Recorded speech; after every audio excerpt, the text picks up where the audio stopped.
yo llegué a una iglesia y estaba como de la edad, yo creo que de, no sé si es bien, intencional, estaba más joven, tenía yo 20 años. Y yo me senté en la iglesia y conocí al que fue mi primer pastor y yo comencé a admirar a mi pastor, yo lo quería mucho.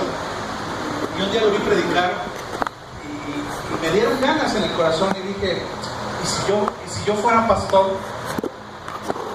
Y miren, no me lo crean, pero yo digo que ese fue el primer llamado que Dios hizo a mi corazón. Porque no a todo el mundo se le ocurre ser pastor, ¿verdad? Y yo mismo, en ese momento, cuando yo dije, si yo fuera pastor, mi propia mente carnal me acusó, ¿no? ¿Qué vas a hacer pastor si eres bien inútil? Después, otro pastor me dijo, oye, como que yo te veo dones de pastor, ¿no has pensado servir a Dios? Y ya le dije al pastor, oye, sí, yo ya lo había pensado, pero qué curioso que tú también me lo digas. Después mi propio pastor me empezó a llamar al ministerio y me decía, es que yo veo un don de parte de Dios para ser pastor. Y entonces yo ya me la comencé a creer. Dije, no, pues entonces sí Dios me llamó. Y después vino uno de los pastores más ancianos de allá del sur de Veracruz y me dijo, Gustavo, tengo una palabra de Dios para ti. Yo creo que necesitas ir delante de la presencia de Dios porque Dios quiere que le sirva. Y entonces dije, caray, Dios, entonces sí estás hablando en serio, ¿verdad, Señor? Y entonces llegó un momento en el que yo ya delante de Dios dije, no, sí, Señor, te voy a servir. Y entonces me fui con el pastor viejito de la región, el pastor Isaías Castellano, tiene 50 años de ministerio, y fui y le dije, pastor, creo que tengo un llamado de parte de Dios para servirle a tiempo completo. Y se me quedó viendo con mucho amor, ese amor que tiene la gente mayor, que tiene experiencia, y me vio y me dijo, muy bien, hijo. Entonces, ¿quieres ser pastor? Y dije, sí, pastor. Así como el chavo de hecho, ¿no? Sí, pastor. Y me hace una pregunta que me desmoronó. ¿Y para qué quieres ser pastor? Y ya sabe, uno de joven tiene la boca grande y las ideas cortas, ¿no? Y dije, ay, pastor, pues para ser pastor. No, me dijo, no. Si Dios te llamó para ser pastor, ¿qué cosa le vas a pastorear al pueblo de Dios? Y entonces yo ahí como que comencé a abrir los ojos, ¿no? Como los perritos cuando nacen. Caray, espérate, o sea, que no, el chiste no es ser pastor, dice, no. Hay pastores que son más evangelistas, hay pastores que son más misioneros, hay pastores que son más maestros de la palabra, hay pastores que son más, que son de verdad pastores, que son los que saben abrazar a la oveja. ¿Qué te va a llamar a ser el Señor como su siervo? Y entonces yo dije una expresión muy bíblica, ¿no? Chihuahua. Creo que es un salmo por ahí, ¿no? Y entonces tuve que ir otra vez delante de Dios. Y Señor, bueno, sí, que hay pastores, pero ¿qué voy a hacer yo? ¿Voy a fundar iglesias? ¿O voy a enseñar tu palabra? ¿O voy a viajar a lugares lejanos? ¿O voy a abrir un instituto bíblico? ¿O soy el que va a estar cuidando a los drogadictos, a los niños abandonados? ¿Qué quieres que yo haga? Y entonces el Señor, como siempre, con esa brisa dulce, me dice, tú empieza a caminar, porque yo capacito a los que llamo, yo no llamo a los capacitados. Y entonces empecé a caminar y poco a poco he ido descubriendo cuál es específicamente mi llamado. Te vuelvo a preguntar por enésima vez, ¿cuál es tu llamado? Creo que ya logré que despertaras a la realidad que es importante que respondas esa pregunta, ¿no? Yo no sé si vas a ser enfermera, si vas a ser doctora, si vas a ser abogada, si vas a ser mecánico automotriz, si vas a ser pescador, si vas a ser guía de turistas, yo no sé, pero ahí, en tu llamado, Dios quiere dar un mensaje. Amén. Cierra sus ojos un momento y ore conmigo. Padre, revélanos a cada corazón tu llamado y mi llamado, para que una vez descubierto, Señor, comencemos a caminar a Él, obedeciéndote y bajo tu dirección y bajo la inspiración de tu Santo Espíritu, siendo guiados para conquistar esta tierra prometida que te da la gloria a ti, que exalta tu nombre, que exalta tu grandeza. Amén. Denle un aplauso al Rey de Reyes, por favor.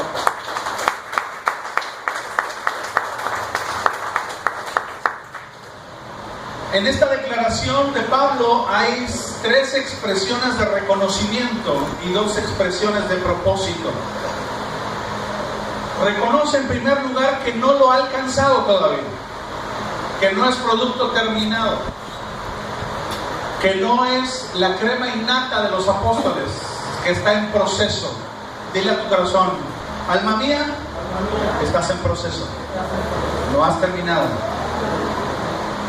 En segundo lugar, el apóstol Pablo ahí reconoce que no es perfecto.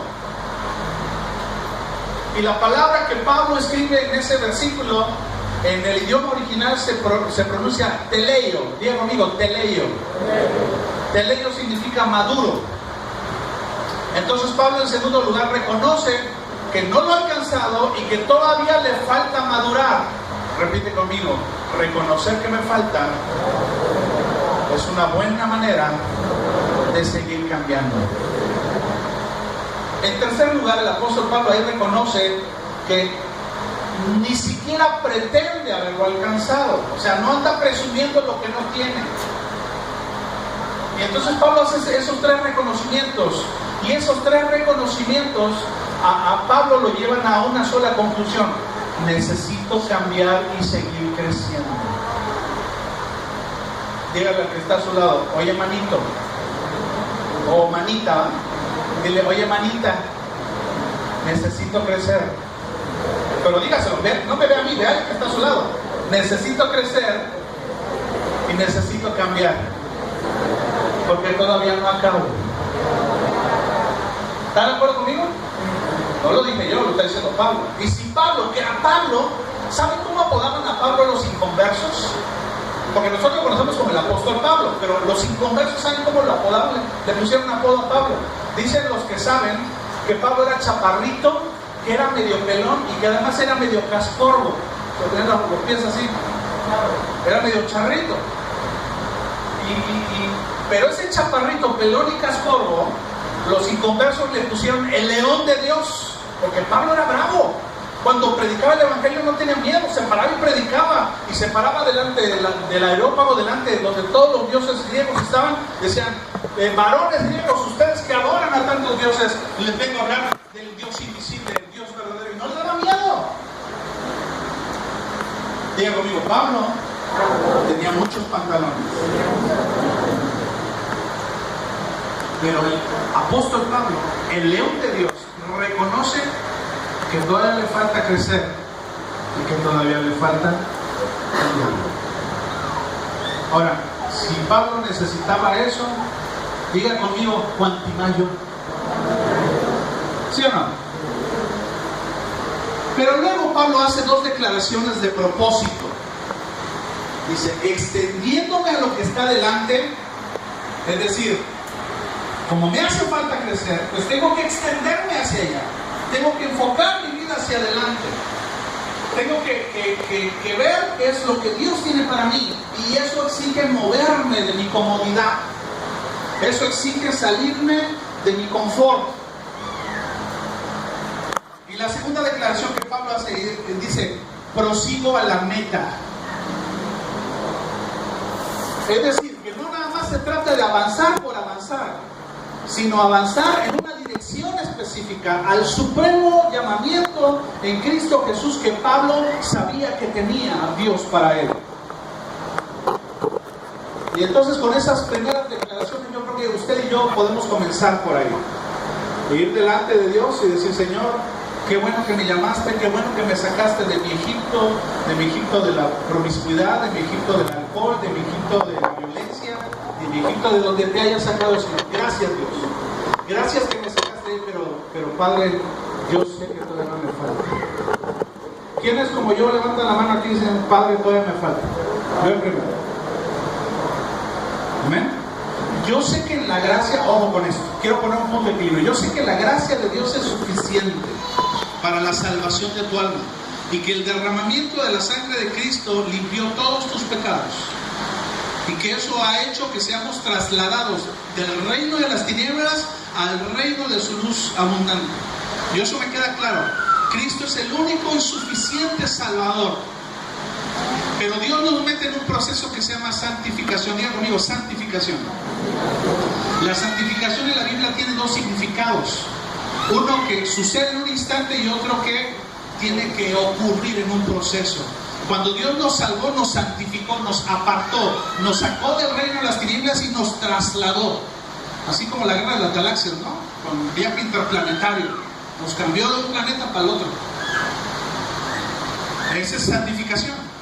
Pero luego dice, santifíquense y cada día crezcan en la gracia y el conocimiento de nuestro Señor.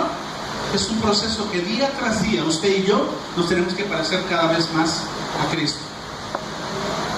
Entonces, en ese proceso, es que Pablo dice, ¿no lo he alcanzado? Todavía me falta.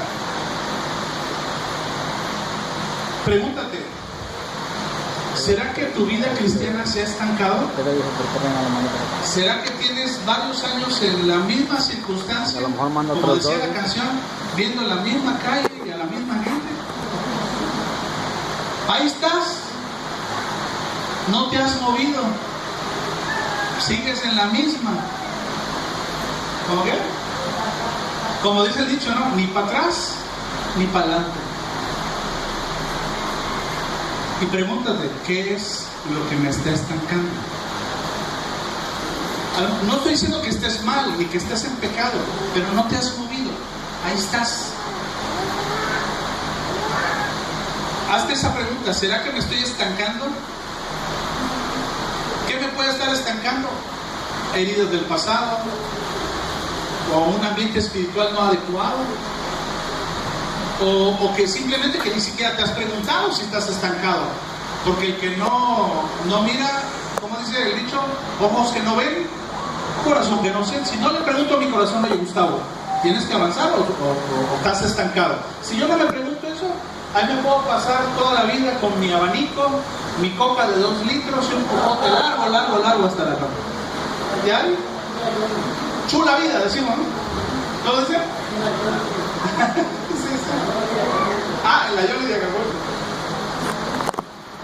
Te voy a dar 10 áreas de crecimiento de la palabra y que tú evalúes en esas áreas de crecimiento si estás creciendo o te estás estancando.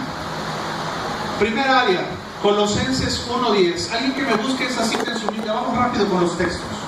Alguien que busque en la Biblia Colosenses 1:10, se pone de pie y me lo lee, por favor. Conocimiento de Dios. ¿Estás avanzando en tu conocimiento de Dios? Mire, le quiero decir algo. Por la gracia de Dios, mi esposa y yo terminamos estudios en un seminario bíblico. Terminamos un bachillerato en teología, después terminamos la licenciatura en teología y después hicimos un doctorado en teología. Hemos pasado más de 7 años estudiando y la próxima meta es que queremos hacer un máster en teología en la Comunidad Teológica de México. Y anoche que estaba yo con el pastor Joaquín, de una cosa que salió de su boca, yo recibí una enseñanza. Y rápido el Espíritu Santo me habló a mi corazón y me dijo, ¿ya ves cómo puede faltar? Y llevo más de 7 años estudiando la palabra. Y no crea que nada más echando libros, o sea, sirviéndole al Señor, buscando su presencia, yendo al lugar santísimo, presentándome de Él como este espíritu de leproso, diciendo, Señor, límpiame, Señor, muéstrame, cuando uno va delante de Dios, dice, muéstrame si hay en mí camino de perversidad, y me dice el Señor, ¿tú crees? Colosenses 1:10, adelante. Para que andéis con buen espíritu del Señor, agradándole en todo, llevando en toda buena obra y creciendo en el conocimiento de Dios. Creciendo en el conocimiento de Dios. Una área de crecimiento tuya es creciendo en el conocimiento de Dios. Fíjate que en griego hay 2 palabras que se traducen como conocer. Una palabra es noeo. Diga conmigo, noeo. De ahí viene la palabra agnósticos. Noeo significa el que no sabe. Agnóstico es el que no sabe. Y hay otra palabra que se llama ginosco. Diga conmigo, ginosco. Ahora le explico la diferencia. Noeo es cuando usted lee un libro para presentar un examen y entonces usted noeo matemáticas. Ya se las aprendió, ya las sabe. Pero Pablo no ocupa esa palabra ahí. No ocupa noeo, ocupa la palabra ginosco. Diga conmigo, ginosco. Hasta suena parecido al español, ¿verdad? Yo ginosco, tú ginoscas, nosotros ginosquemos, ¿no? Bueno, no sé cómo fue así que digo, pero ginosco significa, hermanita, tú de la blusa negra, ¿cómo te llamas? Sí. ¿Loreli? ¿Loreli? Ok. Loreli, ¿has probado alguna vez el chocolate? Descríbeme a qué sabe el chocolate. Bueno, pues dulce también es el piloncillo, la concha, el chilate. Cremoso también es la manteca, suave también es mi almohada. No me estás ayudando, Descríbeme a qué sabe el chocolate. Está difícil, ¿verdad? Diga conmigo, está fácil. No está difícil. Pero a ver, Loreli, si yo te vendo los ojos y te pongo un bombón y al lado te pongo un chocolate y tú probándolo, ¿sabías decirme cuál es el chocolate? ¿Por qué? Porque tú lo conoces, porque tú lo conozcas. Esa es la otra palabra, conocer. Y esta que Pablo ocupa aquí. No es un conocimiento intelectual. No es que vas a agarrar tu Biblia, tu diccionario bíblico, tu comentario bíblico, tu manual bíblico y tu predicación bíblica. Y ya voy a conocer a Dios. Si tú vas a la Biblia así, vas a conocer la historia de los reyes, pero difícilmente vas a conocer al Rey de Reyes. Al Rey de Reyes tienes que conocerlo como conoces al chocolate. Tienes que estar con Él, vivir con Él, caminar con Él, depender de Él, conocerlo. Y que cuando se presente el Cristo como el chocolate, tú sabes a qué sabe Cristo. Y todo lo demás son imitaciones. Amén. Te pregunto, ¿estás creciendo en esa área?